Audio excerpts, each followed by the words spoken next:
So guys আজকে Flipkart থেকে একটা ওয়াচ অর্ডার করেছি আমার দাদার জন্য। দাদা এখন কোম্পানিতে গেছে, আমি আনবক্সিং করে দেখছি, ঠিক আছে। এটা সাইডে রাখি, এটা অ্যাড্রেস ফ্যাড্রেস আছে, খুলেছি যেহেতু ওখানে খুলে দিয়েছে। ওপেন ওপেন হয়েছে গাইজ, একবার খোলা হয়ে গেছে, তাও খুলে দেখাচ্ছে তোমার, এটা করতে হয় আর কি।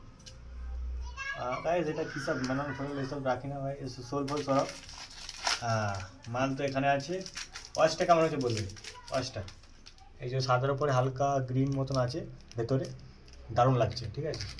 এবং খুলি মালটাকে, এইটা খুলিনি গাইজ, এটা এটা কিন্তু খুলিনি, ঠিক আছে। এটা পুরো নতুন আছে। ওয়াচটা আমি এরকম ভাই দেখেছি, তো দেখো এই যে খুললাম প্রথমেই। রাও কেমন লাগছে বলে ওপেন করি। এই যে